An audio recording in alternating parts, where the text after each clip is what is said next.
tardes y muchas gracias por acudir a este acto de campaña electoral de Ezker Anitza y Izquierda Unida, en el que vamos a contar con la participación de Jon Hernández, candidato por Guipúzcoa, Mikel Arana, coordinador general de Ezker Anitza y Izquierda Unida y candidato a lehendakari, y con Caio Lara, coordinador federal de Izquierda Unida. Arratsalde on eta eskerrik asko Ezker Anitzaren hauteskunde kanpaina honetara etortzeagatik.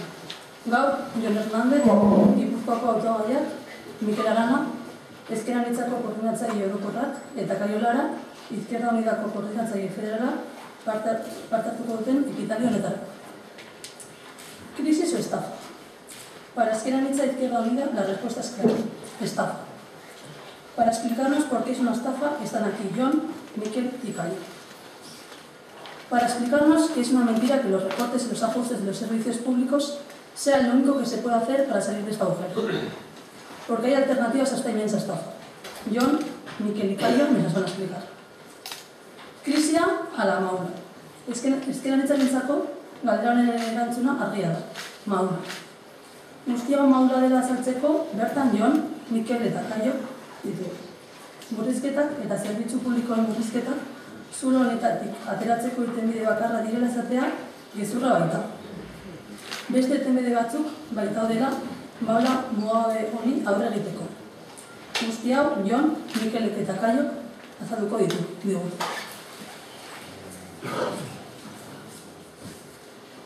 Sin más, paso la palabra a Jon Hernández, candidato de Ezker Anitza y Izquierda Unida por Guipúzcoa.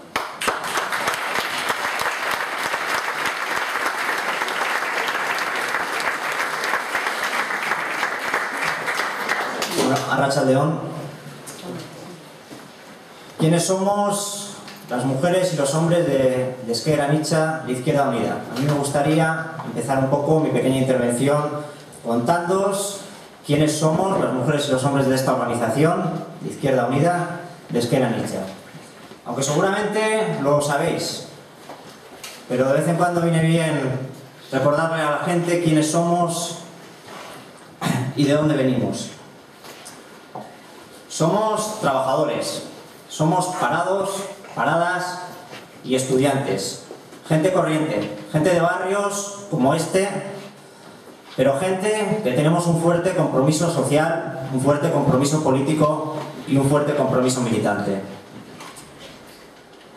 Somos gente que no nos resignamos. Sabemos que el mundo es injusto y que Euskadi es injusta y no nos resignamos. Y por eso somos gente que nos pasamos la vida en la continua rebelión.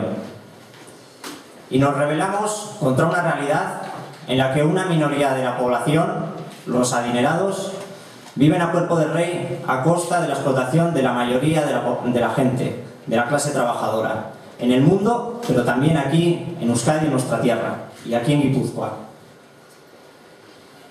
Somos los que no toleran un mundo en el que hay niños que trabajan hasta 12 horas en minas de coltán, mientras otros se pueden gastar $1000 en una botella de champán. Somos los que no toleran una Euskadi en la que se despide cada día a más trabajadores para mantener las tasas de beneficio de las grandes corporaciones, incluidas las corporaciones vascas, porque Iberdrola y otras corporaciones son empresas de aquí, o cuyo origen está aquí, y en sus puestos de administración están las grandes familias de dinero de toda la vida de Euskadi. Y están también antiguos políticos del PNV, como Josu Jon Imaz, del PP y también del PSOE. Y nosotros no toleramos esa situación de injusticia. Somos los que no toleran una Euskadi en la que miles de personas no tienen acceso a la vivienda, mientras los bancos tienen miles de viviendas vacías, miles de viviendas destinadas a especular, a hacer negocios con ellas. Y mientras tanto, esos bancos, incluido Kutxabank, las antiguas cajas de ahorro públicas, están desahuciando a la gente de sus casas por una cuestión muy sencilla, porque no pueden pagar unas hipotecas abusivas que se nos obligó a firmar porque era la única manera real que teníamos los trabajadores de tener acceso a la vivienda. Era la única manera.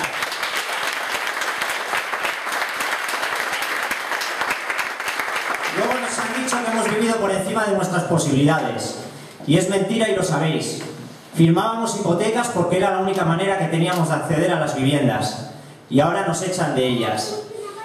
Y ayer estuvimos denunciándolo, las compañeras y compañeros de esta organización, estuvimos en una sucursal de Bankia ahí en Gros y estuvimos denunciándolo, y alguien nos decía, pero bueno, si esto de Bankia, si esto es una cosa de España, ¿no? Esto no...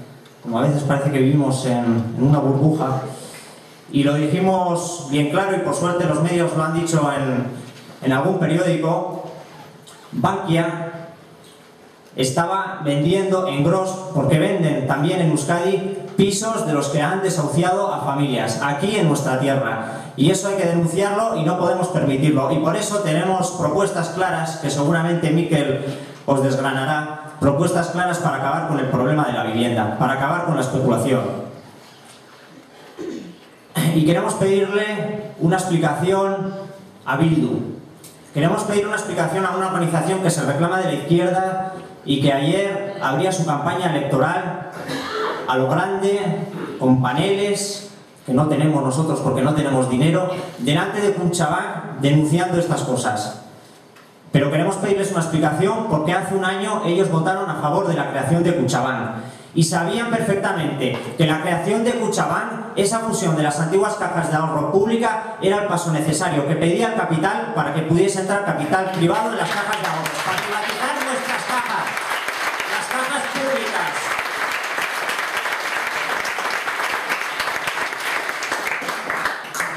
Por eso creemos que deberán dar alguna explicación y hacer autocrítica. No es mala la autocrítica. Somos de los que no toleramos las injusticias y nos rebelamos contra ellas, porque sabemos que los derechos sociales, los derechos laborales y los bienes públicos como el que acabo de mencionar, pero también otros, la sanidad, la educación, sabemos que son cosas que no tenemos porque sí. Sabemos que son cosas que nadie nos ha regalado. Sabemos que son cosas que han conquistado con su esfuerzo y con su lucha las mujeres y los hombres que pelearon antes que nosotros.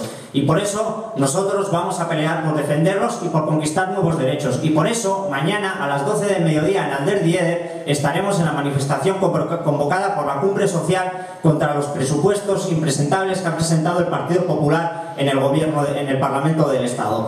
Y quiero veros a todas y a todos allí.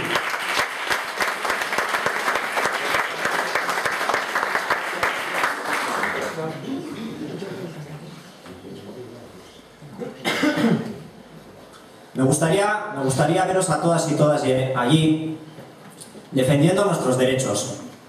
Y esta organización se va a manifestar mañana a las 12 del mediodía, como decía, en Alder Dieder. Y nos vamos a manifestar, como hacemos siempre, sí, de manera pacífica. Pero lo vamos a hacer con fuerza, lo vamos a hacer con rabia, porque tenemos que enseñarle los dientes a quienes nos están machacando. Y por eso yo quiero animaros a que vengáis, a que nos pidáis esas pegatinas de Ezker Anitza, y a grito pelado vamos a ir a hacer que nos oigan los que no quieren escucharnos. Mañana a las 12 del mediodía en Alder Dieder os esperamos a todas y a todos.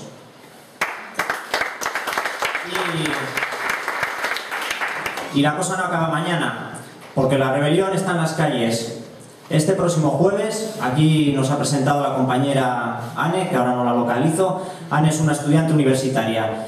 Este próximo jueves hay convocada a nivel estatal una huelga universitaria. Los estudiantes han convocado una huelga para defender una educación pública, gratuita y de calidad. Y mirad, nosotros nos solidarizamos y apoyamos esta huelga. Porque las huelgas de los estudiantes no son solo huelgas para los estudiantes, no son solo huelgas para defender sus derechos. Cuando los estudiantes hacen huelga, están defendiendo también nuestros derechos, están defendiendo el futuro, porque una sociedad con una educación como la que están planeando, como a lo que está llevando la educación, es una sociedad sin futuro. Están recuperando el modelo caduco de educación destinado a que solo accedan a los grados superiores los hijos de las familias adineradas y aquellos hijos de obreros que destaquen mucho, que sean muy buenos, que sean excelentes, lo que Esperanza Aguirre llamaba el modelo de excelencia, porque no quieren que los hijos de los obreros vayan a la universidad. Y por eso el jueves apoyaremos y animaremos a todos los estudiantes a que se funden la huelga universitaria.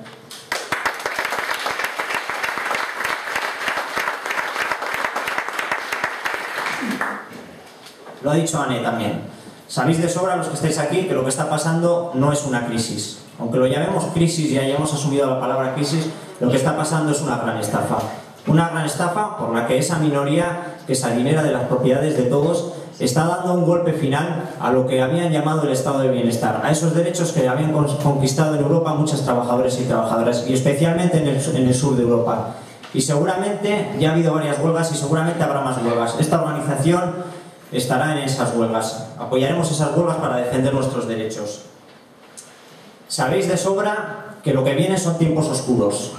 A mí me han dicho, oye, en las campañas hay que dar mensajes de optimismo, pero no podemos engañar a la gente. Sabéis que lo que viene son tiempos oscuros, pero tenéis que saber también que frente a los tiempos oscuros hay gente que se levanta, hay gente que se rebela, hay gente que no solo se indigna, que se rebela y que va a luchar contra las injusticias. Mirad, el otro día, cuando abríamos la campaña en Bilbao, decíamos una cosa. Este eslogan de campaña que hemos escogido, el Yaiki, el Rebélate, para las mujeres y hombres de esta organización de Izquierda Unida, de Ezker Anitza, no es solo un eslogan de campaña. Para nosotros es una forma de vida, y los que nos conocéis lo sabéis. Nos pasamos nuestra vida, nuestro tiempo libre, porque somos trabajadores, luchando y defendiendo estas ideas que os exponemos y haciendo las propuestas de las que hoy vamos a hablar aquí.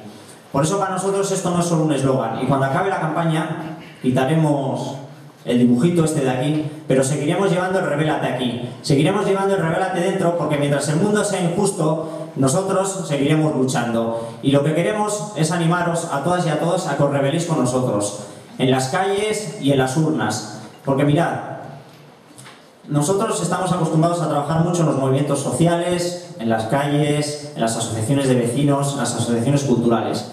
Y a veces nos entra incluso un poco de complejo cuando vamos a pedir el voto, como si estuviéramos pidiendo algo.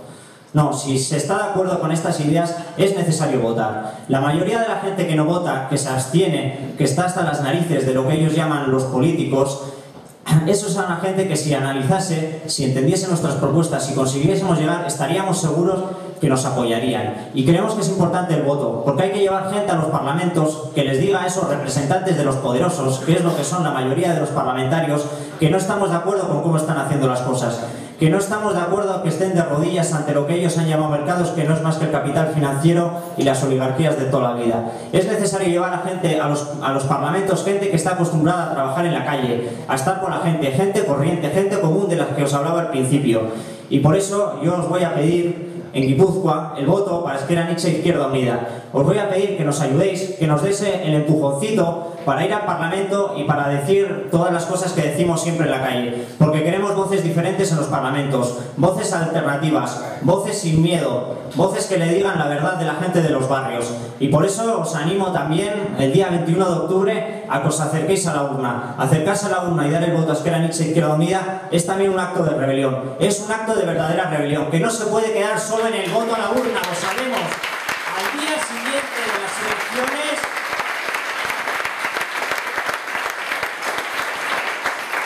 Al día siguiente de las elecciones, las mujeres y los hombres de esta organización vamos a seguir peleando. Y queremos que al día siguiente de las elecciones todos aquellos que nos hayáis dado el voto vengáis también con nosotros a pelear. No hace falta estar afiliado, cada uno a su forma y a su modo, pero a pelear, a rebelarse, a luchar por esa tercera república federal y solidaria que queremos construir con todos los trabajadores, las mujeres y los hombres.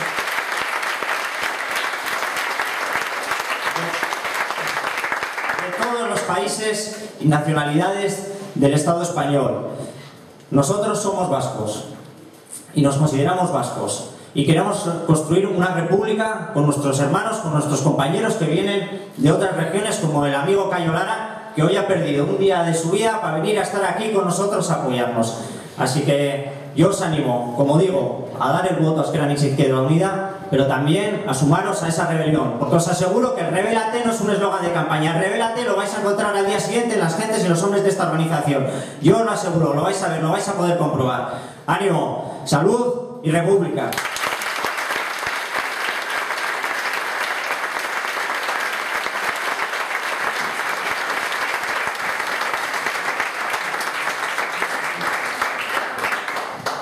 Muchas gracias, John. A continuación, intervendrá Mikel Arana, coordinador general de Ezker Anitza e Izquierda Unida y candidato al Lehendakari. Ondoren, Mikel Aranak, Ezker Anitza Izquierda Unidako koordinatzaile orokorra eta lehendakari gairena parte hartuko du.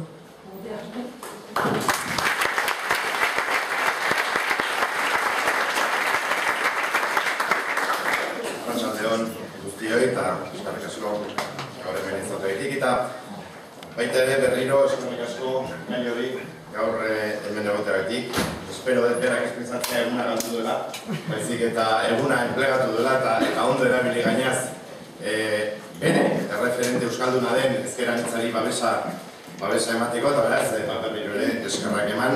Gainera ez da lehen aldia hemen dagoela eta ez da aldia azken aldia izango ere, beste aldi pare batean gutxienez Euskadin izango dugulako. Hau dalako gure referentzia, hau da gure koordinatzailea eta eroso daude gainera proiektu federal honetan. Gaur, atxaldean, lehenik eta behin gustatuko litzaidake atzoko inkestaren inguruko hausnarketa pare bat egitea. Ez bakarrik, geure buruak salotzeko, zein ondo, hiru jesarleku ematen ditzen dute, ondo dagoela, kanpaina horrela hastea beti ere gustotsua da, baizik eta bi ideia nagusi plazaratzeko. Lehenik eta behin, existitzen dela 5. esparru elektorala Euskadin. Nahiz eta batzuek eta besteak ikatu nahi izan duten behin eta berriro, eta margotu nahi izan duten legebiltzar bat 4 koloretara 5. kolorea faltazitzaien eta 5. kolore hori geuk bakarrik betetzen dugu. Beraz, hori lehen hausnarketa bat atzoko inkestari buruz, baino bigarren hausnarketa akaso are garrantzitsuagoa. Iratzoko inkestak bi gehiengo ematen zituen Euskadin. Gehiengo abertzale bat, hori bagenekien, ez da bat ere sorpresarik, baino bigarren gehiengo posible bat ere ematen zuen. Hain zuzen ere, ezkerreko gehiengoa. Alderdi Sozialista, EH Bildu eta Ezker Anitzaren emaitzak batuz gero, gehiengo absolutua izango genduke hurrengo Eusko Legebiltzarrean. Beraz, Euskadi, Euskal Gizon eta Emakume, gehiengo abertzale bai, baino ezkerreko gehiengo batez ere. Eta beraz, erabaki bat hartu beharko dute bai Alderdi Sozialistak eta bai EH Bilduk. Guk jada hartu dugun erabakia. Eta beraiek erabaki beharko duten, zer nahiago dute, Rojibalda eta Ikurrina aurretik jarri edo ezkerreko politikak egin. Beraien erabakia izango da. Geuk esan diegu, baldin eta erabakitzen badute ezkerreko politikan aurretik jartzea, posible izango dela Euskadi benetako horma bat izatea Mariano Rajoyren politiken aurka. Beraz, beraien aukera izango da, eta bai eskatuko diegu, behin eta berriro, naiz eta segurazki ez duten erantzungo, ez zailako gustatzen, esan bezala 5. esparru hori kontutan izatea, baino errealitateak kontrako esaten dut, behin eta berriro galdetuko diogu. Zuentzako zer da garrantzitsuagoa? Banderaren koloria edo langileen aurpegia. Eta hori da!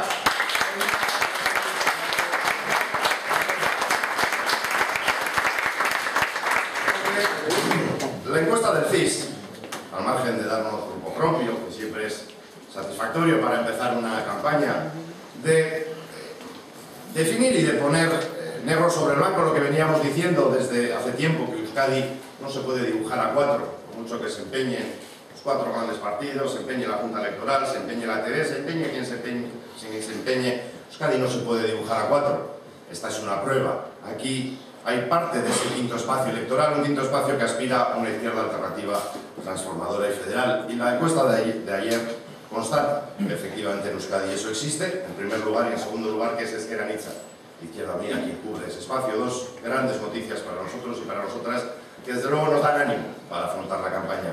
Pero hay otro dato que prácticamente nadie ha querido subrayar, pero nosotros sí, que es que Euskadi, además de tener una mayoría abertzale, cosa que ya sabíamos y no sorprende a nadie, que Euskadi puede constituir una mayoría de izquierdas.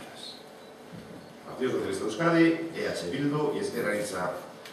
Izquierda Unida sumamos, según la encuesta del CIS, 38 escaños en la Cámara Vasca, es decir, mayoría absoluta. Y por lo tanto, les hacemos un emplazamiento directo, tanto al Partido Socialista como a EH Bildu, para que durante los próximos días de campaña nos digan qué van a hacer. Si van a anteponer la Ikurriña por un lado y la bandera española por otro, o van a anteponer la izquierda. Esa es la pregunta que les tenemos que hacer, porque nosotros lo hemos dicho de manera muy clara y lo dijimos desde el principio. Para nosotros lo importante son la izquierda y la derecha. La derecha y la izquierda. Para nosotros lo importante no son los colores de las banderas, pero EH Bildu y el PSE siguen apostando por los colores de las banderas y por lo tanto tienen que tomar una decisión y les vamos a exigir que nos respondan por mucho que no quieran. Tienen que tomar una decisión y tienen que decidir si prefieren defender banderas o defender trabajadores y trabajadoras. Y si defienden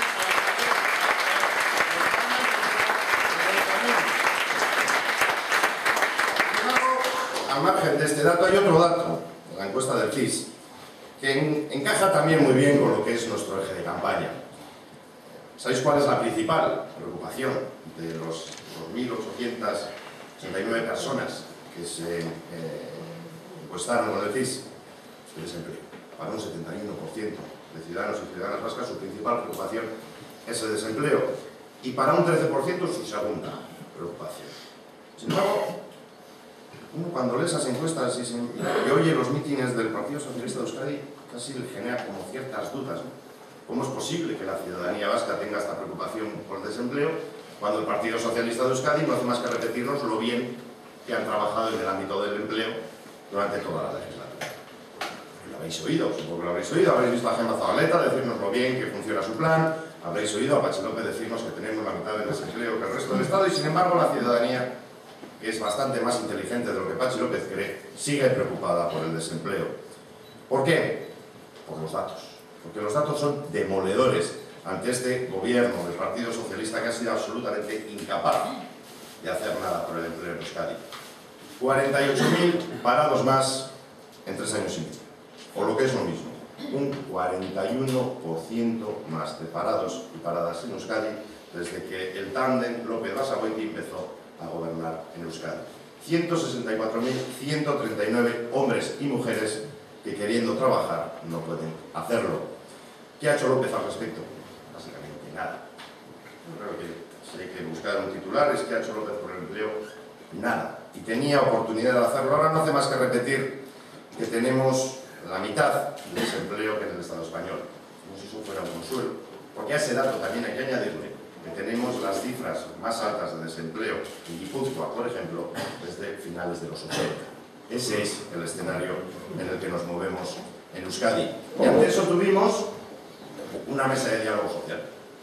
Empezó a trabajar, los sindicatos no quisieron participar, pero empezó a trabajar.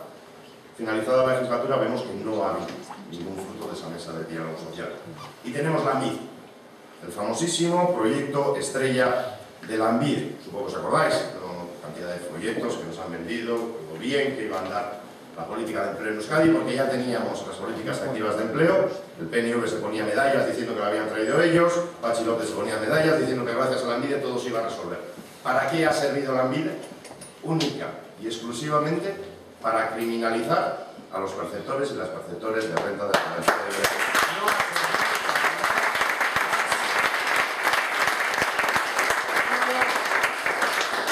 En el Parlamento Vasco le preguntaba una y otra vez a Gemma Zabaleta por qué se empeñaba en decir que la ANBID iba a resolver los problemas y por qué se empeñaba una y otra vez en repetir que el gran objetivo del Partido Socialista de Euskadi era vincular las rentas de garantía de ingreso al empleo.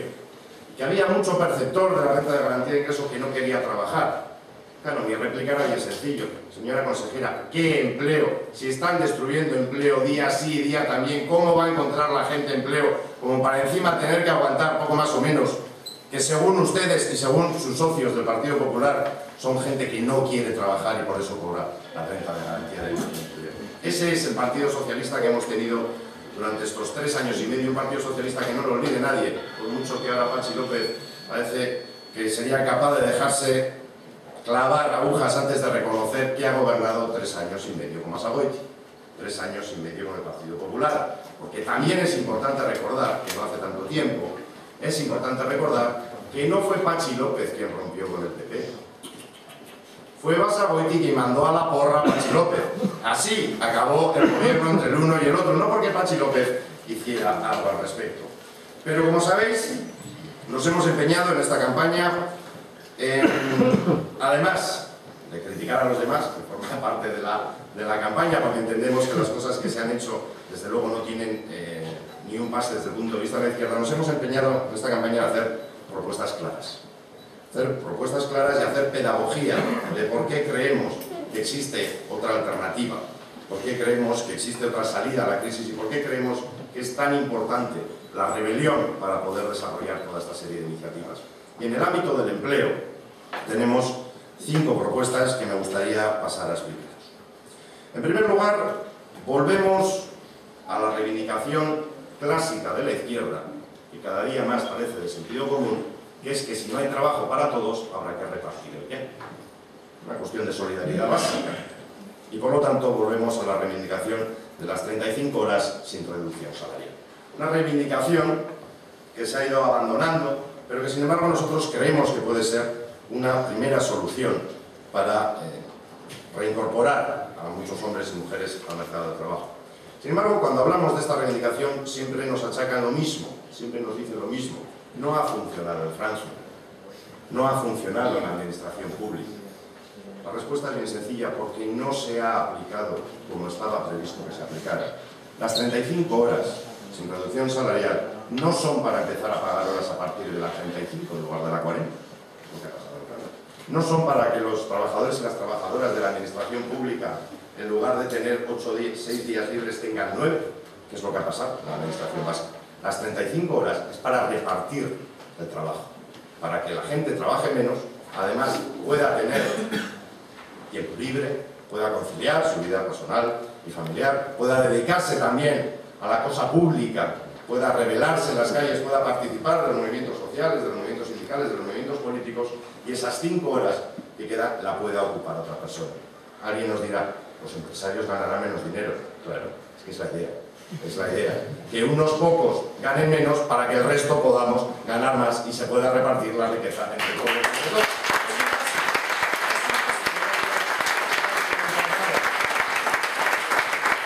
Nuestra segunda medida, son 5, que no se asusten, que no va a ser para mucho. Nuestra segunda medida es la no aplicación de las reformas laborales.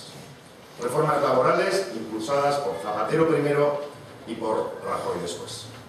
2 reformas laborales que nos dijeron que iban a crear empleo. 2 reformas laborales que nos dijeron con las cuales íbamos a ganar competitividad. Y 2 reformas laborales que lo que tienen para enseñar como balance es un 43% más de familias, con todos sus miembros en paro. Que lo que tienen para enseñar como balance es cientos de miles de ERES a lo largo de todo el Estado español. Y lo que tienen para enseñar como balance es cientos y miles de hipotecas, digo, de desahucios como consecuencia del desempleo. Nos dijeron que era para crear empleo, insisto, supongo que lo habréis oído todos y todas, pues era mentira. Simplemente mentira, y ellos lo sabían. La reforma laboral, la primera y la segunda, la de Zapatero que aplicó Patxi López sin pestañear y la de Rajoy que dijo que le gustaba menos pero tampoco tenía inconveniente en aplicarlas, tenían sobre todo 3 objetivos. 3, ni uno más, ni uno menos. Primer objetivo de ambas reformas laborales: minimizar la capacidad de los sindicatos de defender los derechos de los trabajadores y las trabajadoras en los centros de trabajo. Ese era el primer objetivo. Rebajar la capacidad de defensa de los asalariados y las asalariadas. ¿Por qué? Porque vienen otros 2 objetivos que serían imposibles de llevar adelante si uno no divide, si uno no debilita las defensas de los trabajadores y las trabajadoras. Punto número 1, rebajar los salarios. Se llama devaluación interna de la moneda. Si pago menos a mis trabajadores y mis trabajadoras, básicamente lo que consigo es que mis productos sean más baratos. Como no se puede evaluar la moneda como se hacía con la peseta, lo que hacemos es decir, pues pago menos, a mí el coste me sale lo mismo y puedo vender mis productos de manera más competitiva en Europa. Ni más ni menos, ese era uno de los grandes objetivos. Por eso están aplicando rebajas del 20 y del 30% de salarios en muchas empresas. ¿Eso a qué nos lleva? No ya a una grecización de las relaciones laborales, nos está empezando a llevar hacia una asiatización de las relaciones laborales. Pretenden que seamos como chinos y como chinas, y no es ninguna broma. Es decir, con las condiciones laborales de muchos millones de chinos y chinas que trabajan durante 14, 15, 16 horas sin apenas tiempo para descansar. Eso es lo que pretenden con estas reformas laborales. Y al que no le guste, a la calle. Al que no le guste, al paro. Como nadie nos defiende, si no te gusta, al paro. Pero esto me cuesta dinero, dice el señor empresario. Le dice al gobierno, no pasa nada. Ya rebajo yo para que tranquilamente puedas despedir a quien te dé la gana, todo aquel que no esté dispuesto a ganar un 20, un 30, un 40% menos. Porque ese es el objetivo, dejar de ser trabajadores para convertirnos en siervos, una vez más como hace 200 o 300 años. Tercero de nuestros puntos en el programa para aumentar el empleo. Un plan de lucha contra el desempleo real, un plan de lucha que aumente el gasto en servicios públicos dirigidos a sectores como la dependencia, la educación, la sanidad, las energías renovables, las cooperativas y el transporte público. Lo hemos dicho también de manera muy clara, la administración pública no puede ser un freno para el avance de una economía. La administración pública no puede ser simplemente una sucesión de recortes y recortes y recortes de forma que vayan desapareciendo nuestros derechos y vayan desapareciendo nuestra capacidad de crecimiento. La administración pública debe ser un motor en una situación de crisis económica. Cuando hablamos de un plan real, no de un plan como el que nos presentó Pachi López, que básicamente era una suma de las diferentes partidas que ya había en el presupuesto, un plan real, con dinero real, que habrá que sacar de las grandes fortunas que se van al otro lado de la frontera a dejar sus dineros donde nadie pueda.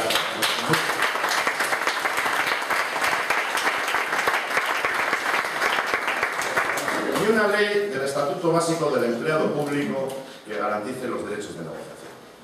Estamos hablando del Parlamento Vasco, el Parlamento Vasco tiene que controlar al Gobierno Vasco y lo que se ha hecho en el Gobierno Vasco con la negociación colectiva en el ámbito de la Administración no tiene.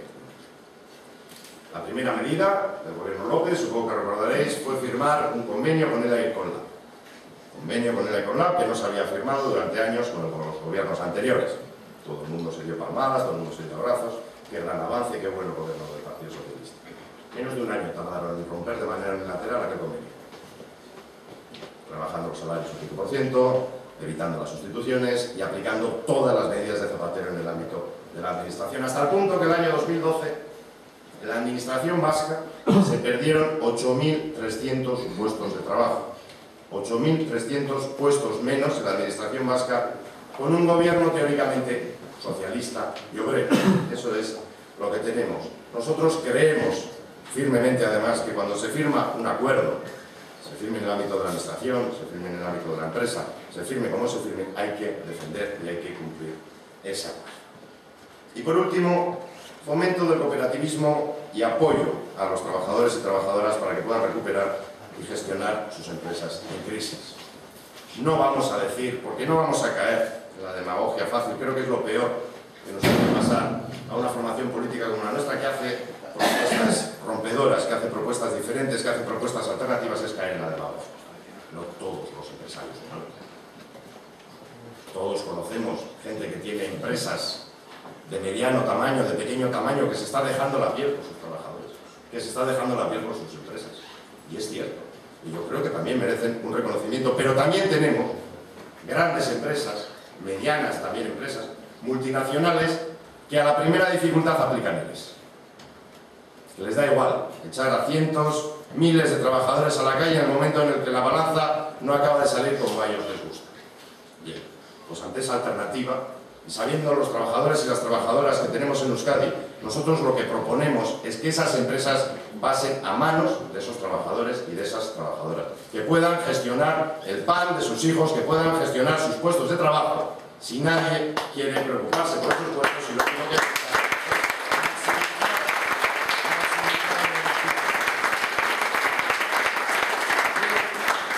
Estos son los 5 puntos que proponemos para fomentar el empleo. Y habría casi un sexto, que es más una recomendación que un punto del programa, y un poco al hilo de lo que decía Jon. Mañana hay una manifestación. Mañana hay una manifestación en las 3 capitales vascas, una manifestación a la que os invito a acudir. Nosotros, desde luego, así lo haremos porque ya solo nos queda la rebelión en la calle. Ya solo nos queda decirles a los poderosos en la calle que no estamos dispuestos a aguantar ni un minuto más de sus abusos, y el primer paso es esa manifestación, que desde luego en Ezker Anitza Izquierda Unida esperamos que sea el primer paso hasta finalizar con una huelga general en todos los países del sur de Europa, porque es la solución, o viene desde el sur de Europa o no vendrá, o nos juntamos los trabajadores del sur de Europa.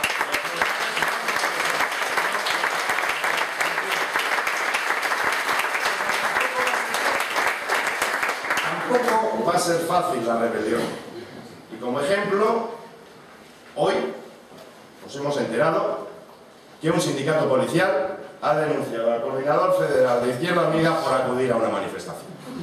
Eso es lo que entiende el Partido Popular por ajustar los derechos que decía la Cifuentes. Vamos a ajustar los derechos y nuestro coordinador federal puede acabar sentado en el banquillo de los diputados, en el banquillo de los acusados del Tribunal Supremo por ir a una manifestación y decir lo que era un hecho, constatar un hecho, que había policías infiltrados. Porque soy compañero con no lo decía.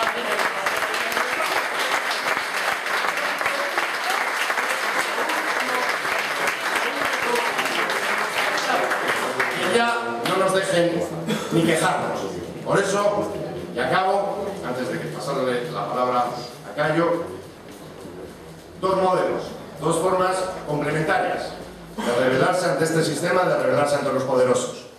A la calle el domingo y a las urnas el día 21 a votar Ezker Anitza, a votar Izquierda Unida.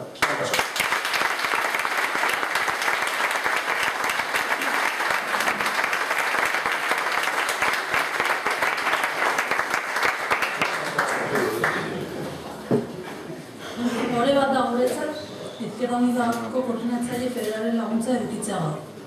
Es un honor contar con el apoyo de Izquierda Unida a través de su coordinador federal, Cayo Lara.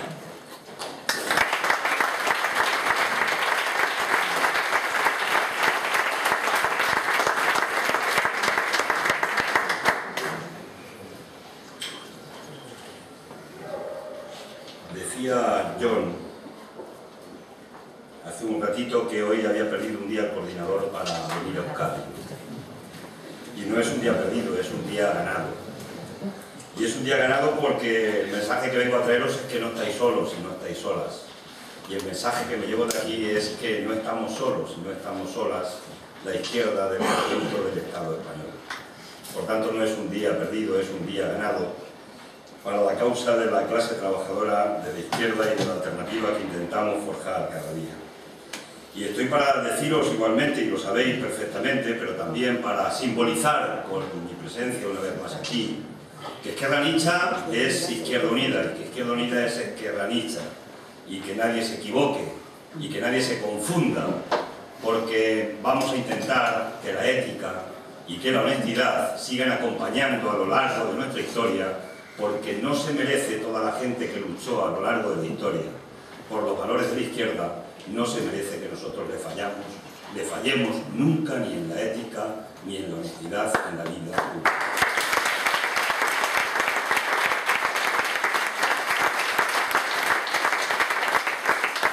Creo que es importante que también en cada parte de los territorios del Estado en el que nos encontremos, los hombres, las mujeres, los simpatizantes de Ezker Anitza, de Izquierda Unida, nos reconozcamos simplemente por el discurso.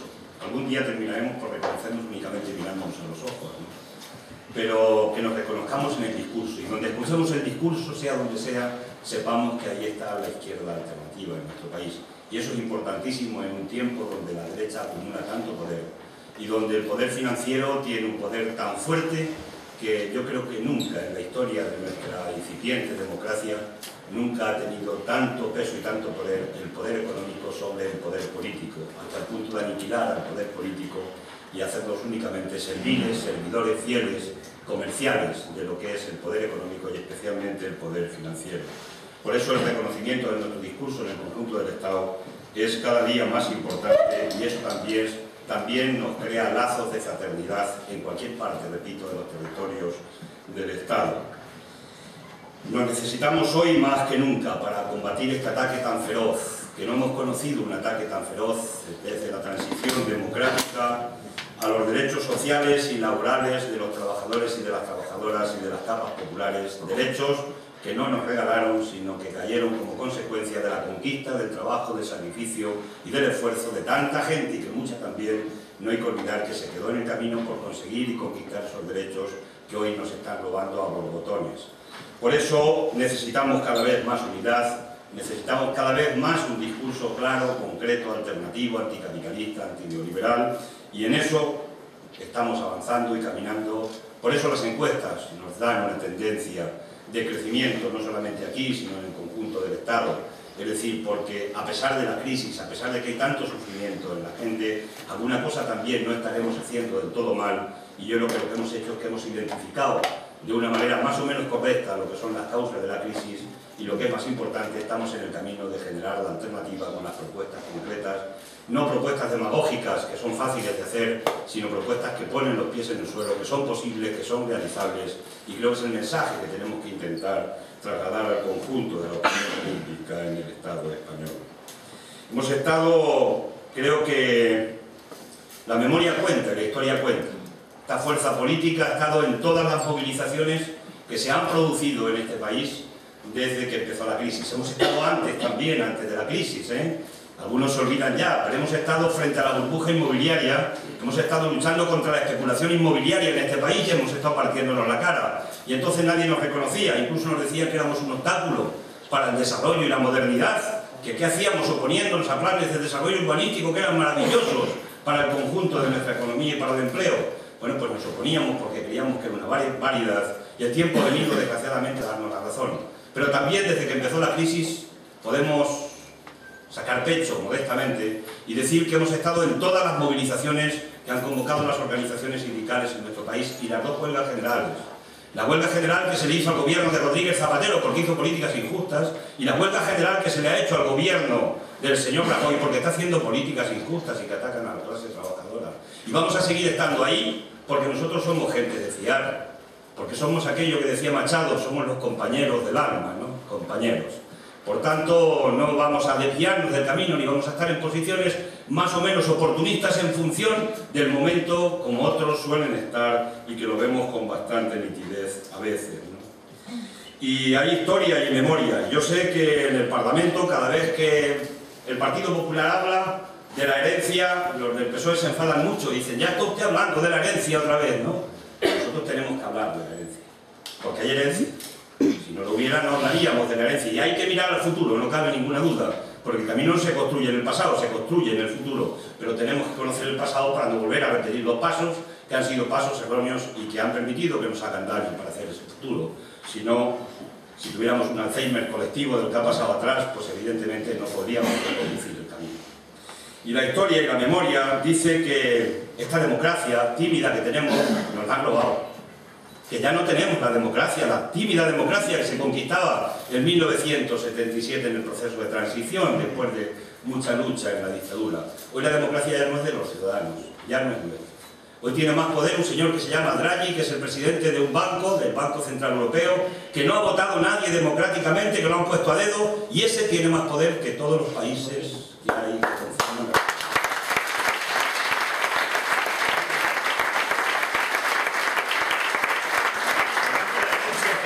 democracia arrodillada ante los mercados. Tenemos un poder político que está al servicio de la banca. De esto creo que no hay ninguna duda, y algún dato después daré que lo va a ilustrar con bastante nitidez. Y esto se ha producido junto a los gobiernos de Aznar y los gobiernos de Rodríguez Zapatero. Ambos son corresponsables de esa memoria histórica que tenemos, porque nosotros echamos la memoria también un poco más atrás de la memoria de los gobiernos de Rodríguez Zapatero. Han debilitado la hacienda pública del Estado. La debilitaron los dos gobiernos. Decidieron que había que bajar el impuesto de sociedades para que las empresas pagaran menos por los beneficios que obtenían. Decidieron que había que mantener la SICAP y crear aquella figura de la SICAP para que evadieran impuestos en nuestro país las grandes fortunas y no pagaran. Decidieron que había que suspender el impuesto de patrimonio para que los pobres ricos era una pena que tuviéramos que cobrar una cantidad por el impuesto de patrimonio. Luego lo modificaron, pero muy a la baja. Son los que aprobaron las bonificaciones fiscales a las empresas por aquello de que había mucho dinero y entraba mucho dinero en la caja con el ladrillo y la especulación financiera, y la caja engordaba y estábamos bien y éramos todos felices. Incluso en nuestra cabeza nos convertíamos en pequeños capitalistas, incluso algunos hasta llegaron a negociar comprando una vivienda, un precio para ver si la puedo negociar para ganar dinero. Nos creímos aquello del capitalismo popular. Y no es verdad, el capitalismo no es popular, el capitalismo es capitalismo duro y puro, y ahora además ha mostrado, si queréis, su imagen más dura y más perversa con eso que se conoce ya como el capitalismo alternativo financiero y que ha mutado el viejo capitalismo desde ese punto de vista, ¿no? Desfiscalizaron la hacienda pública y ahora no hay recursos para pagar el conjunto de servicios que se han ido creando a lo largo de los años a los ciudadanos y tenemos una cosa que se llama déficit y además el déficit es un corsé que nos ata. Se gasta más dinero por parte del Estado que lo que se ingresa, ese es el déficit que se tiene y ese es el que nos ata a la deuda que tenemos soberana y al tipo de intereses. Eso es herencia. Nos han dejado una deuda privada que es mucho más grande que la deuda pública y esa lastra la economía. Estamos hablando de casi 4 billones de euros sumada la pública y la privada. Y es una deuda que hay que pagar de alguna manera y por tanto esa nos está atando y esa es una herencia que hemos recibido. Y tenemos también una deuda pública creciente con unos intereses que crecen cada año más y más y que nos ahogan. Este año se va a pagar en los presupuestos generales del Estado en 2013. Se configura una partida de 38.500 millones de euros. Para que os hagáis una idea, es algo más de la mitad de lo que gastamos en el conjunto del Estado español en la política de sanidad. Eso solo pagamos de intereses por la deuda que tenemos y es un 30% más que lo que pagábamos en el año anterior, desde que estamos todavía en el 2012. ¿Esto por qué es? Por la especulación financiera, porque estamos pagando un tipo de intereses abusivos por la deuda y hablaré también de eso ahora después, y eso lógicamente nos está asfixiando. Por tanto, esa es herencia, una parte de la herencia de los gobiernos de Aznar y de los gobiernos de Rodríguez Zapatero. Pero hay una herencia que probablemente es casi, si cabe, peor que esta. Y la herencia es que Rodríguez Zapatero nos dejó, por no reformar la ley electoral, la mayoría absoluta del gobierno del PP en España. Y esa mayoría absoluta del gobierno del Partido Popular en España es la que en este momento está llevando a este país hacia Grecia, hacia el abismo y en definitiva hacia la desesperación. Y donde está instalando de nuevo una política de clase dura y pura, la política de la derecha de la peineta, de la derecha que conocemos y especialmente aquellos que tenemos canas y otros que tenemos menos canas, pero que conocemos porque tenemos muchos años. Y por tanto eso fue posible cambiarlo y podía haber sido de otra manera, con los mismos votos que hoy tiene el Partido Popular en Madrid. Con esos votos no tendría hoy mayoría absoluta si hubiera reformado Zapatero la ley con el informe que dio el Consejo de Estado. Pero no quiso hacerlo. Y a la noche siguiente de las elecciones me llamó para felicitarnos porque hayamos pasado de 2 diputados a 11 y cuando me felicitaba yo le decía no te puedo decir lo mismo, ¿no? Porque nos deja la mayoría absoluta del gobierno del PP porque no has querido modificar la ley electoral. Y esa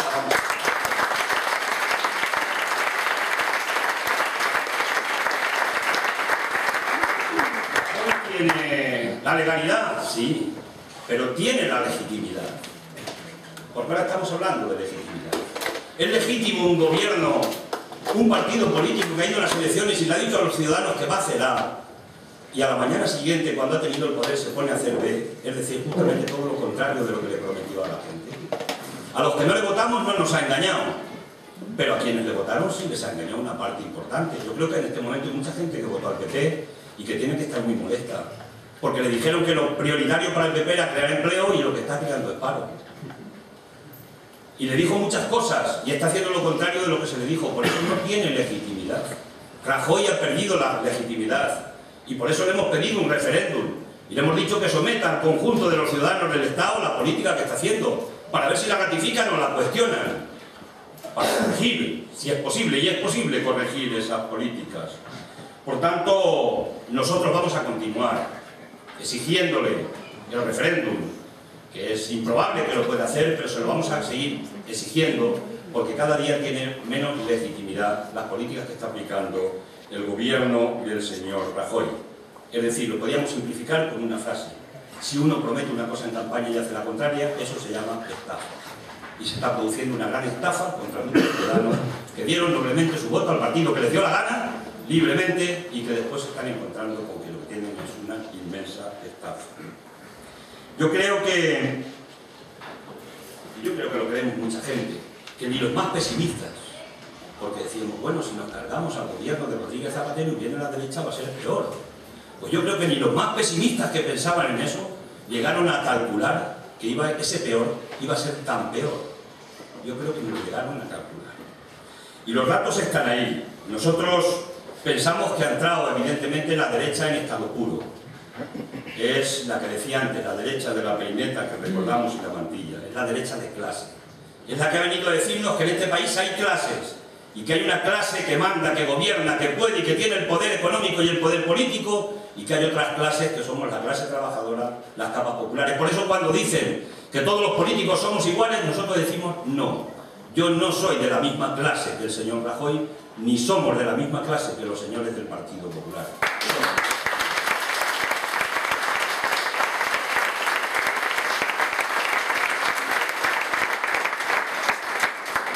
Es la derecha que en poco más de 8 meses de gobierno ha gobernado con más reales decretos leyes sin llevarlos a proyecto de ley para que no pueda haber tramitación participativa por parte de los ciudadanos. Es un decreto tras otro, es un viernes negro tras otro. Algunos cuando adelanta el Consejo de Ministros y lo hace un jueves se convierte también el jueves en jueves negro, porque no conocemos ni una sola de las medidas que ha ido adoptando en tantos decretos, ni uno solo de los decretos ha sido para generar empleo en España. Ni uno solo. Ha violado y ha vulnerado sistemáticamente cada una de las medidas que proponía. Es la derecha que amnistía a los ricos y a los grandes defraudadores de este país. Es la que ha hecho la ley de amnistía fiscal para que pagaran una moderada cifra en lugar de pagar lo que le correspondía pagar de los impuestos, y además ha fracasado. Ha sido el gran fiasco del señor Montoro, porque resulta que solamente ha incorporado un 2% en 4 meses de lo que tenía previsto de ingresar. Pensaba que los ricos defraudadores iban a venir corriendo a pagar el 8 o 10%. Si los impuestos son impuestos porque los imponen. Y al que tiene que pagar más dejó de pagar más, y por eso se resiste más, y por eso van de más los impuestos. Y además, ¿para qué leche quieren los ricos de nuestro país pagar impuestos para que los hijos de los obreros vayan a las universidades y vayan a las escuelas? Si es que este es el mismo discurso que hacíamos hace 30 y tantos años en este país. Es que estamos en lo mismo de siempre. Es que hoy la hacienda pública se está suministrando fundamentalmente por las rentas del trabajo, por lo que pagamos los que estamos sujetos a una nómina, y cada vez están pagando menos los beneficios del capital. Si es que está habiendo un trasvase de rentas de la inmensa mayoría de la clase trabajadora y las capas populares a los bolsillos de los ricos, y que cada vez pagan menos impuestos en España. Este es el gobierno que apoya eso, porque forma parte.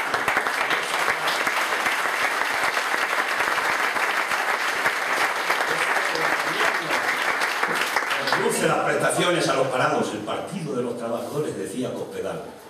Y es el gobierno que reduce partida presupuestaria para los parados, y pone al mismo tiempo un apartheid sanitario a los inmigrantes. ¿Quién nos iba a decir a nosotros que íbamos a tener un apartheid sanitario en España? Y que iba a haber ciudadanos que se podían quedar en la calle sin atender. Un gesto de humanidad, la democracia cristiana. ¿Dónde queda el humanismo cristiano de la derecha política? Hay que preguntarnos esas cosas, ¿no? Y especialmente decírselo a los del Opus.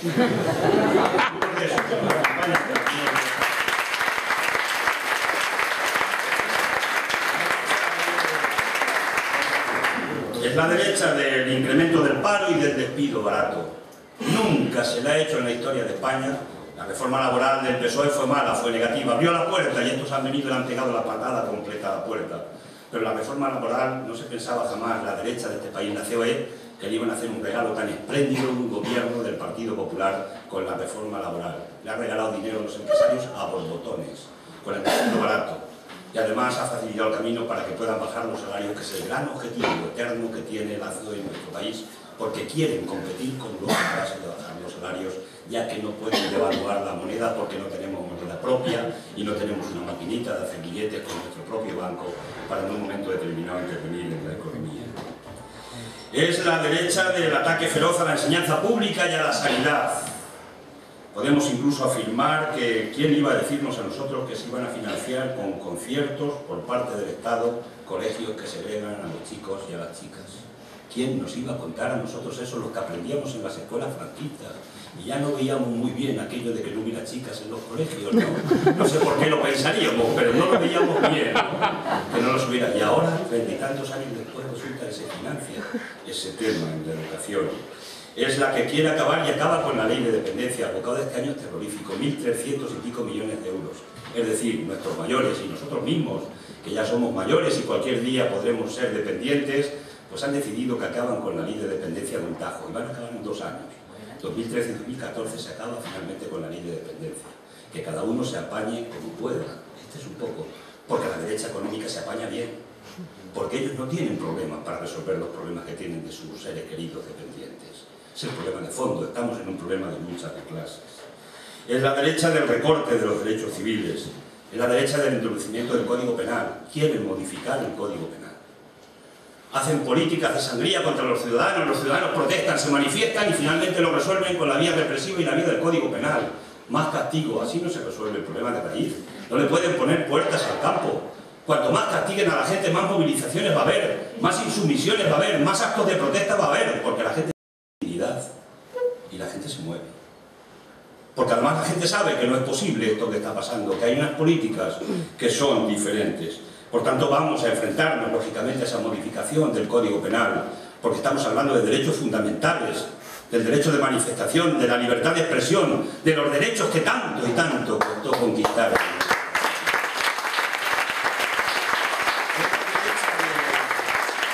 La derecha del control de los medios de comunicación.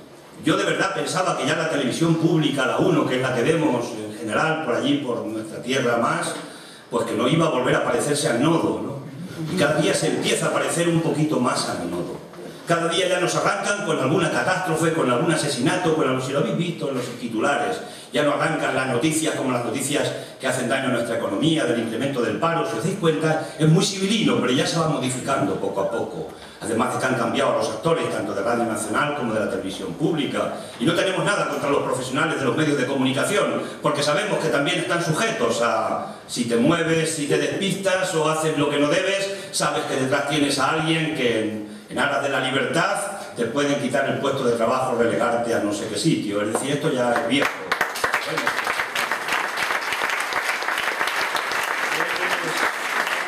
El control que necesitan de los medios de comunicación, porque no tienen suficiente control las empresas en los privados, sino que además necesitan también los públicos. De tal manera que ahormen el pensamiento único donde podamos llegar a la sociedad ideal, que es la sociedad castigada, que es la sociedad que se empobrece, pero que es la sociedad que no protege y que dice, si es que somos muy malos, si es que hemos vivido por encima de nuestras posibilidades, si es que yo estoy parado porque no estoy preparado para encontrar trabajo, es decir, que lleguemos a sentirnos criminales de lo que nos está pasando en este momento. Ese es el objetivo que tienen con esa propaganda permanente que nos están colocando cada vez más y que desgraciadamente entra en la cabeza de alguna gente, ¿no? Rajoy está mintiendo en lo esencial.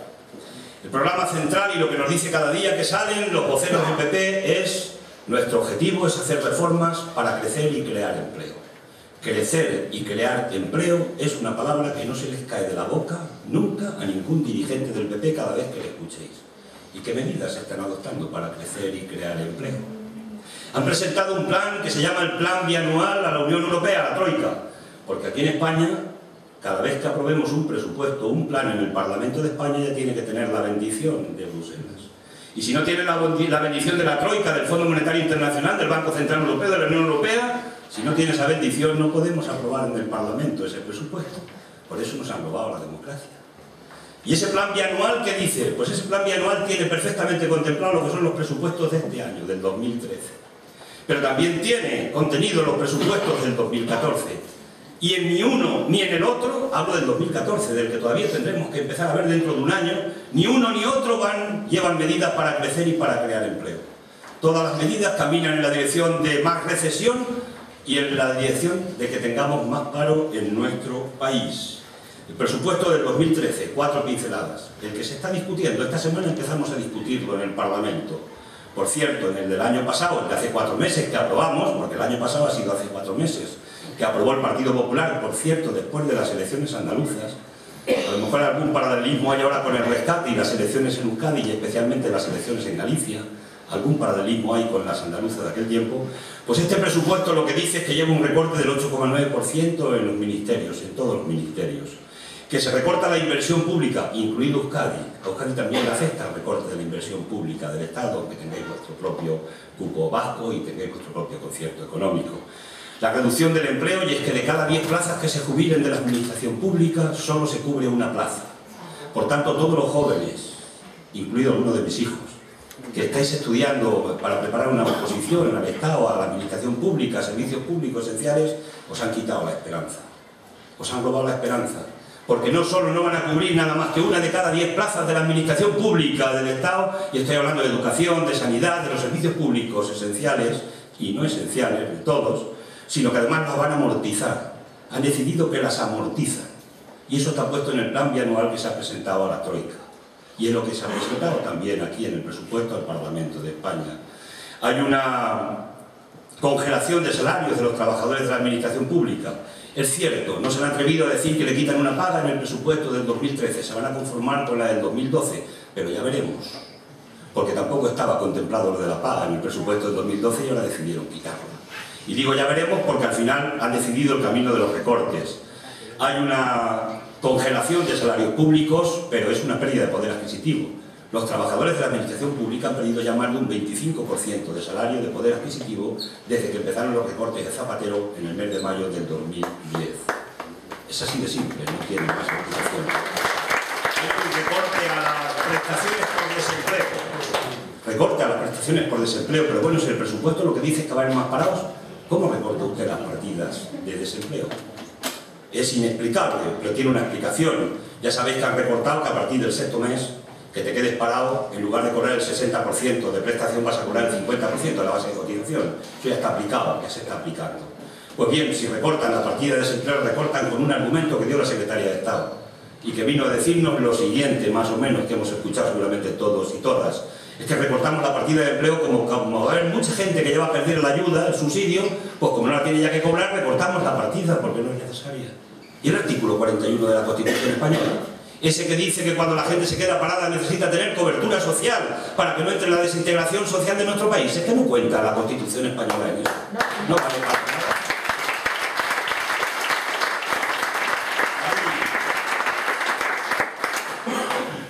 Las pensiones han subido el 1% en este año en las pensiones. La inflación está en el 3,5%, 3,6%. Y va a acabar ahí el año. 2,5 puntos de actualización. No hay ninguna partida en los presupuestos del Estado para actualizar las pensiones. No, pero la partida se abierta y lo vamos a incorporar. Eso a estas alturas es difícil creérnoslo, porque son 2.500 millones de euros lo que cuesta actualizar las pensiones. Pero esa actualización además se lleva al presupuesto 2013, que son otros 2.500 millones. La actualización lo que significa 5.000 millones no están puestos en la partida presupuestaria. Por tanto, los pensionistas, que suelen ser por lo general, menos los muy rojos y los que están muy convencidos y tal, muy conservadores, cuando dicen que cuando nos jubilamos, pero que a mí no me pase y no nos pase a algunos, que terminamos porque nos hacemos del gobierno, que es el que nos paga las pensiones, y nos olvidamos de nuestra historia y de nuestra memoria. Como hay nada menos que 9 millones de pensionistas en el país, pues a ver si por lo menos en este viaje les decimos que les están tomando el pelo, el poco pelo que les quede, y que les han engañado una vez más, salvo que el gobierno cumpla con eso que tiene que cumplir, que la actualización de las pensiones, que lo han dicho una y mil veces, pero bueno, probablemente Rajoy pasará a la historia de los gobiernos de este país como uno de los presidentes que más ha mentido, con más descaro, y además ha reconocido que mentía por aquella frase que dijo en algún momento, que haré lo que tenga que hacer y si es lo contrario de lo que dije que iba a hacer, también lo haré. Por tanto, no se ha escondido para decirlo, ¿no? Y finalmente llevan los presupuestos un recorte en una partida muy importante que es la agencia tributaria. Hay un fraude fiscal en España importante, hay que combatirlo con inspectores de Hacienda, especialmente combatir el fraude de las grandes empresas, que son las que más defraudan, llevan impuestos, y recortan un 7,7% la partida de la agencia tributaria. No hay ninguna voluntad política. En los 4 últimos años se ha estado recortando sistemáticamente la partida de la agencia tributaria. ¡Qué casualidad! Y hablaré algo también de eso ahora en el breve tiempo que ya veo muy claro. Quiero decir con todo eso que estos presupuestos no crean empleo ni dinamizan la economía, son presupuestos de recesión del paro. Y en el paro una pregunta, una reflexión. Nosotros pensamos en este momento que el Partido Popular no quiere crear empleo. Pensamos que se puede crear empleo, hay nichos donde se puede crear empleo y no quieren crearlo. Y la gran pregunta es ¿por qué? ¿Y cómo no va a querer un gobierno crear empleo si eso es bueno para el gobierno? Porque después le vota a la gente. Pues porque se han atado a los acuerdos con la COE. Y los acuerdos era lo que decía antes, que hay que bajar los salarios en España. ¿Y cómo bajamos los salarios? Pues teniendo una bolsa de parados que presione sobre los trabajadores en activo.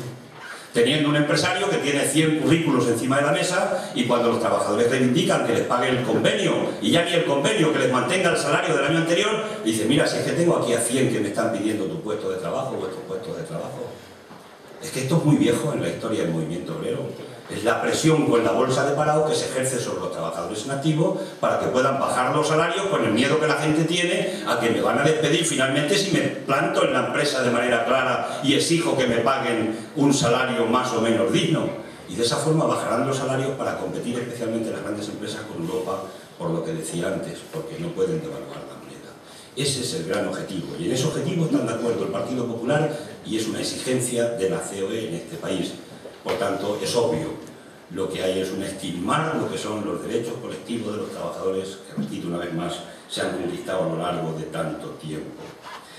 Rajoy miente, ha mentido muchas veces. A mí me dijo en el debate de investidura directamente, en el debate yo le pregunté directamente, señor Rajoy, dígame sí o no, ¿va usted a crear un banco malo? Y él dijo, no voy a crear ningún banco malo. Ya está aprobado por el Parlamento el banco malo, se tramita como proyecto de ley, pero está sancionado ya, lo han aprobado inicialmente y después se terminará aprobando en el mes y medio, 2 meses. ¿Y qué es el banco malo? Pues el banco malo es un banco que se va a comer lo que son los llamados activos tóxicos. Vamos a aprender de economía en estos tiempos más que hemos aprendido en toda nuestra vida. Es decir, que todas las anotaciones contables que tienen los bancos sobre bienes inmobiliarios reales que están ahí, pero tienen un valor que está por encima del valor real porque todo eso se ha venido abajo y se ha devaluado. Y esa diferencia es el agujero. Y ese agujero es el que nos están haciendo de pagar a todos a través del rescate a la banca y a través de incorporar en la deuda pública del Estado lo que es el rescate a la banca. Y el banco malo significa que todos esos activos que no son reales en su valor, con el valor real que tienen, con el valor contable, se trasvasan al banco malo, que ese banco malo se gestione y finalmente eso tiene un nombre final. Y es que eso es lo que se socializa en las pérdidas que han tenido los banqueros, nos las comemos el conjunto de ciudadanos por la vía del banco malo. Porque podían haber hecho otra cosa, ya que se han nacionalizado determinadas entidades de ahorro en España y son nuestras las entidades que se han nacionalizado. ¿Por qué no toman la decisión en lugar de echar a la gente de la casa porque no puede pagar la hipoteca, porque ha perdido el empleo? ¿Por qué no toman la decisión de convertir la hipoteca en un alquiler que la gente pueda vivir y además consigue un techo?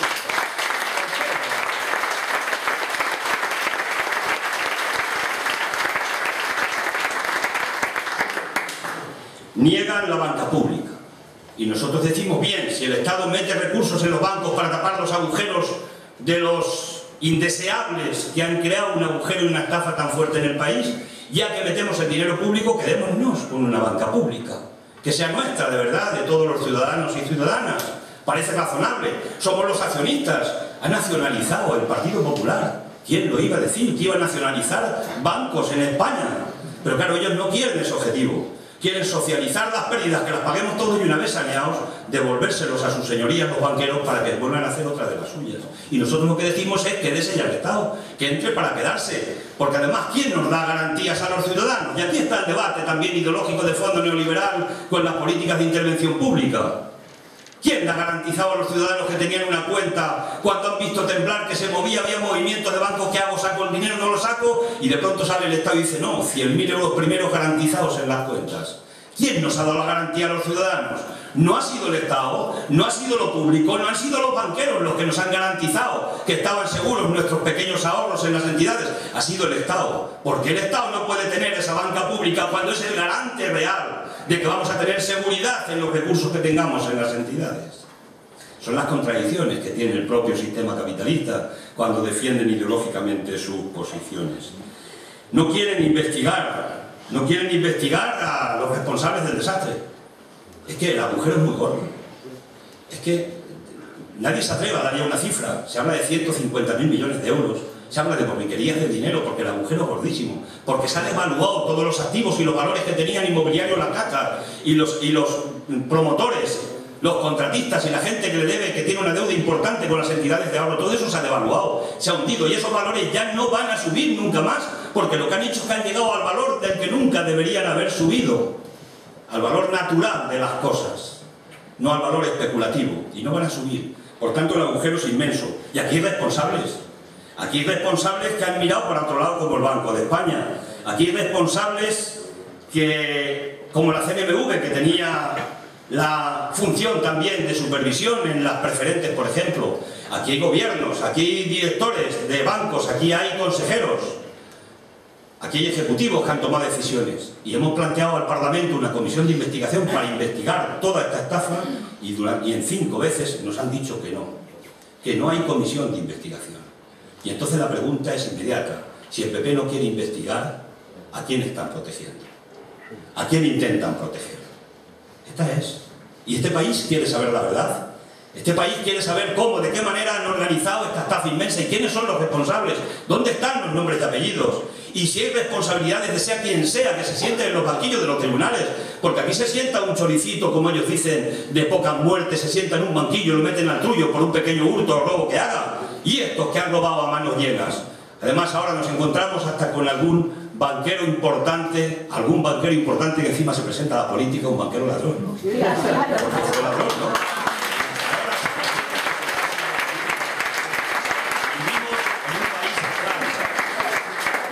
En un país extraño. Me están diciendo ya que me estoy alargando demasiado y voy a terminar con un par de pinceladas que creo que son interesantes, ¿no?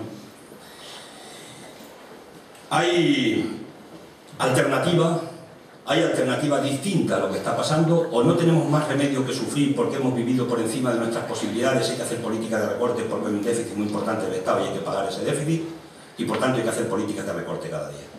Esta es la pregunta. Y en esa pregunta hay que encontrar la respuesta. El PP dice la única respuesta es que hay que ajustarnos. Hay que cargarse autonomías, hay que cargarse ayuntamientos, hay que cargarse democracia, que es en el fondo lo que se quieren cargar, y hay que recortar a los funcionarios públicos, y hay que recortar a los pensionistas, y hay que recortar a todo hijo de vecino. Han criminalizado a toda la sociedad porque todos somos, teóricamente, según ellos, responsables del desastre que se ha creado en España. Y nosotros pensamos que no. Lo que nosotros decimos es que hay una alternativa diferente. Porque en España no ha habido un problema de excesivo gasto, aunque haya habido gente que ha gastado con demasiada alegría, aunque haya habido corrupciones que las paguen, aunque haya habido comunidades que han hecho aeropuertos sin aviones, digo sin aviones, sin pasajeros para subir a los aviones. Bien, eso es cierto, pero no es verdad que hay un drama, un desastre de gasto público excesivo. Lo que ha habido es que se han reducido los ingresos del Estado porque han bonificado a las grandes empresas, porque han bajado los impuestos a los más ricos y porque el fraude inmenso que hay en España, el mayor fraude que se ha conocido en todo el periodo de la democracia, han estado mirando para otro lado en lugar de combatir el fraude, que es lo que tenían que haber hecho, porque es un fraude mayoritariamente de cuello blanco, porque esos son los que defraudan al Estado.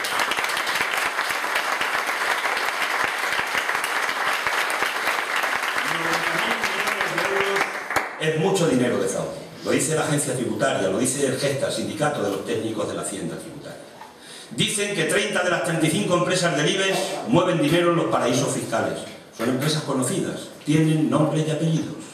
Algunas de ellas son bancos.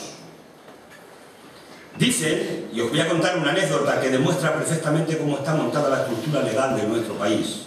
Estas cosas las teníamos que saber más. Si en lugar a lo mejor de tanto programa basura en algunas televisiones hubiera programas educativos, culturales, que nos explicaran realmente cómo se están moviendo los entresijos de la economía en nuestro país. Pues bien, ¿sabe alguien que el BSCH, el Banco Bilbao Vizcaya y Banif, la agencia tributaria en 2008 les pidió que les dieran todas las cuentas de las personas que movían más de 3 millones de euros por las cuentas? ¿Lo sabéis eso? Yo me entero ahora, y fijaros si leo papeles todos los días, y me entero ahora hace 4 días. Pues bien, en 2008 la agencia tributaria le pide a estos bancos que le den los titulares de cuentas que mueven 3 millones de euros al año. Una cifra razonable. Para contrastar si han pagado sus impuestos con el fisco o no los han pagado. Sencillamente es un elemento, un instrumento de control. Pues los bancos se oponen y van a los tribunales, porque hay una cosa en España que se llama el secreto bancario. Secreto que, por cierto, ya no lo tenemos en las farmacias. Porque ahora vamos a la farmacia y el farmacéutico sabe más o menos de qué clase social somos, porque tenemos ahí un código y saben qué salario hemos declarado a la hacienda pública en la renta, para aplicarnos el 40, el 50 o el 60, ¿no? Pues con el secreto bancario han estado 4 años por los tribunales dando vueltas, sin entregar los datos.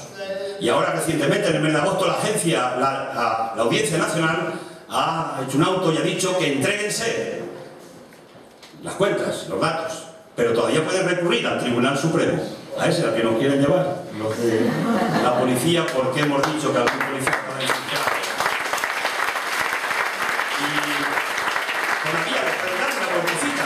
Pero aunque hoy le dieran los datos los bancos a la agencia tributaria le pedía los datos para ver las cuentas del 2006 y 2007. Y ya prescrito. Ya está igual. Por tanto, diríamos, podemos decir, y no nos equivocamos, que las leyes en este país se han hecho al servicio de la banca, de los defraudadores, de los que tienen mucho dinero para poder evadir impuestos impunemente con las propias leyes. Y eso es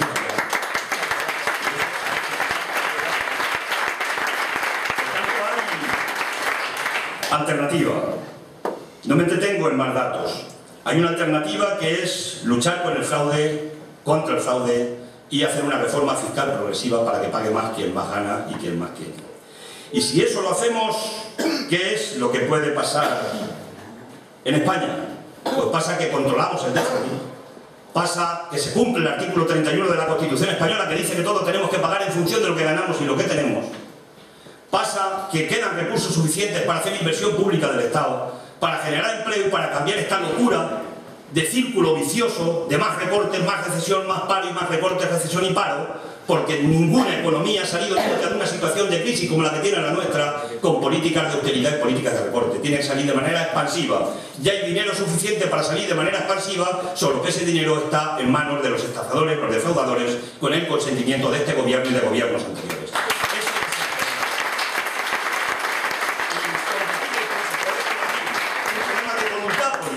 Y se puede combatir, no se quiere combatir y no vamos a parar, no debemos de parar porque hay una salida y una alternativa diferente en nuestro país y que ha expresado aquí perfectamente para Euskadi Mikel con esas 5 propuestas concretas y que yo no me voy a entretener en las alternativas que tenemos federales, pero que pasan evidentemente por caminar por esa dirección inicialmente para que podamos de alguna manera salir de la situación que tenemos y que podamos plantar cara a Europa, porque tenemos que quitarnos el déficit para ser independientes y plantar cara a Europa.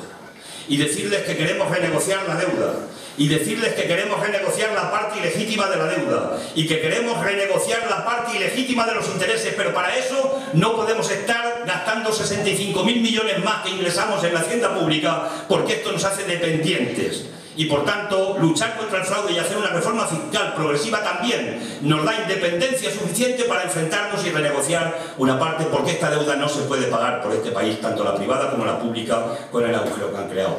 Y por ahí nos conducen al rescate, que nos lo van a colocar ya. No lo han colocado todavía porque está en las elecciones, no lo ha pedido el gobierno porque está en las elecciones de por medio. Y saben que el rescate va a ser motivo de muchos más escándalos en España y más movilizaciones. Y van a intentar aguantarlo hasta el día 21 de octubre que pasen las elecciones gallegas y las elecciones en Euskadi.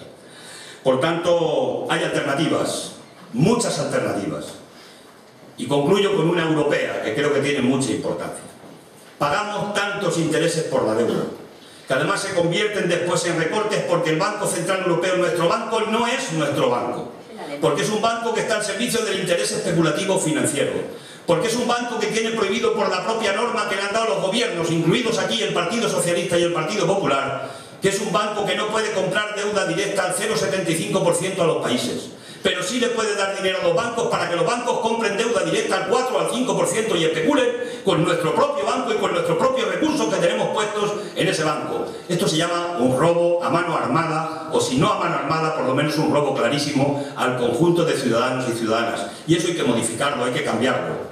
Hay que cambiar la estructura de esa Unión Europea que la han diseñado al servicio del poder económico y del poder financiero y no al servicio de los ciudadanos y las ciudadanas. Hablaremos, y tenemos tiempo y ocasiones de hablar de estas cuestiones, pero ahí tenemos también un talón de Aquiles importante y que no se resuelve sencillamente porque el poder económico sigue estando por encima del poder político, y el poder político hoy son marionetas en manos del poder económico y especialmente del poder financiero.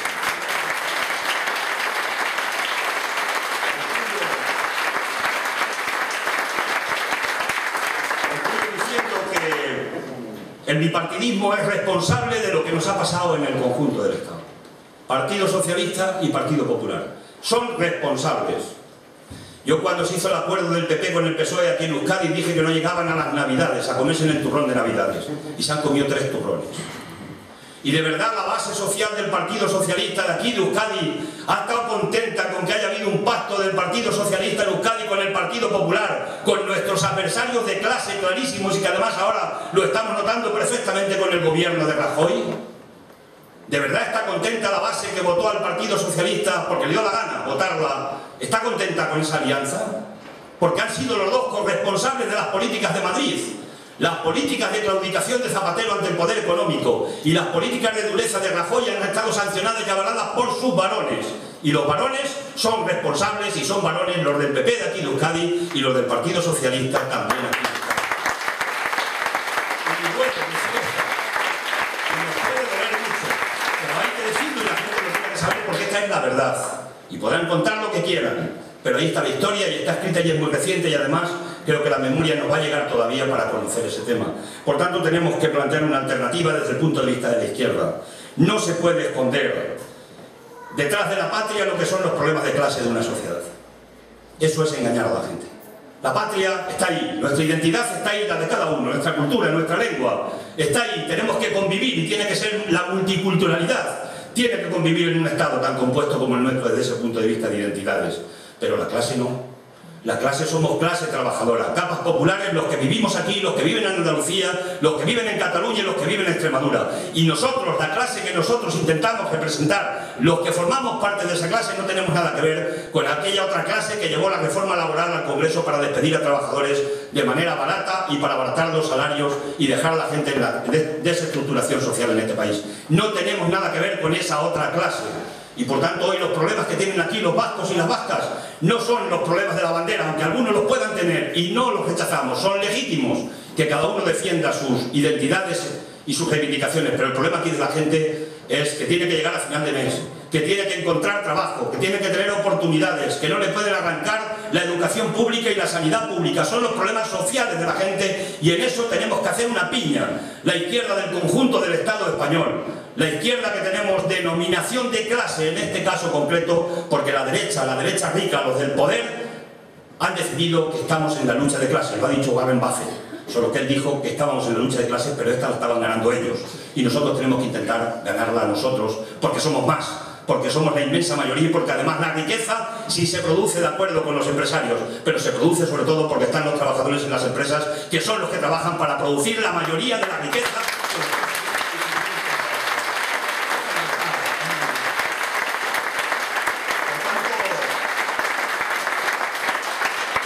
Conquistar la democracia, atacar la abstención. Yo respeto mucho a los que se abstienen.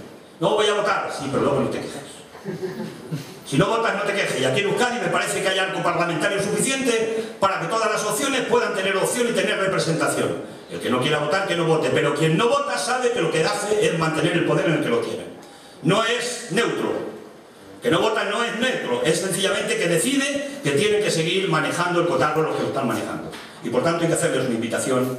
Hay que convencerles, no vencerles, vencer no hay que vencer nunca a nadie, pero convencerles de las razones de la importancia que tiene que apuesten, en este caso por la izquierda honesta, por la izquierda decente. Hay que conquistar la democracia, tarea revolucionaria hoy. ¿Quién nos iba a decir a nosotros que en el siglo XXI íbamos a estar aquí los viejos roqueros defendiendo que teníamos que conquistar la democracia, cuando nos creíamos que la teníamos conquistada ya en 1977? Pero bueno, en eso estamos y hay que recuperar los derechos que nos están robando a manos llenas. Es posible, lo podemos hacer, es cuestión únicamente de trabajar, de organizarnos y de tener dignos representantes en nuestros parlamentos. Y nuestros dignos representantes, John, Isabel, Miquel y espero que alguno y alguna más, tenemos la mano, los vascos y las vascas en nuestra mano, tenemos la oportunidad de echar esa papeleta que nos hermana con el conjunto de la izquierda española y que respeta profundamente en esta organización y en este modelo de izquierda federal, respeta la soberanía plena en Euskadi, de lo que decidáis aquí los vascos y las vascas, por lo que tiene que ser vuestro futuro. Así que gracias, buen trabajo y que el día 21...